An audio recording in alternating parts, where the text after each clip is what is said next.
नमस्कार, मैं अम्बी वर्मा और आप देख रहे हैं जोगी जगत टीवी। एक नई शुरुआत। तो चलिए आगे बढ़ते हैं कुछ खास खबरों की ओर। कलेक्टर संजय अग्रवाल ने चार्ज लेने के तुरंत बाद आज अधिकारियों की टीएल बैठक लेकर सुशासन, तिहार सहित राज्य शासन की फ्लैगशिप योजनाओं की प्रगति की समीक्षा की। उन्होंने सुशासन, तिहार के आवेदनों के निराकरण को सर्वोच्च प्राथमिकता के साथ पूर्ण करने को कहा। लगभग 2 लाख आवेदनों में से 80,000 से ज्यादा आवेदनों का निराकरण आज तक विभिन्न विभागों द्वारा पूर्ण कर लिया गया है। सुशासन समाधान शिविरों में 5 मई से 31 मई तक निराकरण की जानकारी आम जनता को समक्ष में दी जाएगी। बैठक शुरू होने के पहले कलेक्टर ने सभी अधिकारियों से परिचय प्राप्त किया। कलेक्टर श्री संजय अग्रवाल ने विभाग वार आए आवेदन और उनके निराकरण की प्रगति की जानकारी ली। विभागों में आए शिकायतों और मांगों की प्रकृति से भी अवगत हुए। उन्होंने अन्य विभागों से जुड़े अर्जियों को आज ही संबंधित विभागों को स्थानांतरित करने को कहा है। उन्होंने कहा कि निदान के लिए अब बहुत कम समय बचा है, लिहाजा दिन रात जुटकर 100% समाधान सुनिश्चित किया जाए। अधिकारी स्वयं आवेदनों को पढ़ें, समझें और सार्थक रूप से निदान करें। यथासंभव आवेदकों से चर्चा कर उन्हें संतुष्ट करने का प्रयास किया जाए।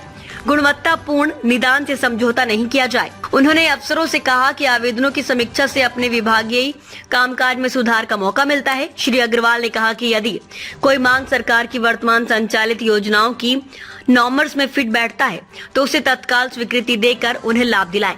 शासन को स्वीकृति और बजट मांग के लिए जो प्रस्ताव भेजे जाएंगे उनमें स्पष्ट रूप से प्राथमिकता क्रम का निर्धारण किया जाए। कलेक्टर ने आंगनबाड़ी कार्यकर्ता एवं सहायिका के रिक्त पदों पर भर्ती करने के निर्देश दिए। उन्होंने कहा कि कार्यकर्ता सहायिका के पदों पर भर्ती के लिए प्रतिबंध नहीं होता है। उन्होंने जनपद पंचायतों को इसमें सहयोग करने को कहा।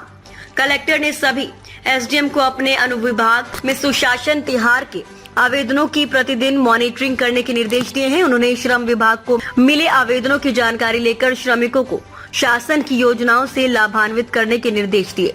जिला अस्पताल के सेवाओं की भी उन्होंने समीक्षा की। सिविल सर्जन ने बताया कि प्रतिदिन लगभग 500 ओपीडी मरीजों का इलाज किया जाता है। उन्होंने अगले कुछ महीनों में शुरू होने वाले सेवाओं जैसे nephrology, burn unit, isolation ward और क्रिटिकल केयर और सिटी स्कैन की सेवाओं की जानकारी दी। कलेक्टर ने कहा कि 108 और 102 वहां गरीब वर्ग के जरूरतमंद मरीजों की सेवा के लिए है। सूचना के तत्काल बाद ये सेवा उन्हें उपलब्ध हो जानी चाहिए।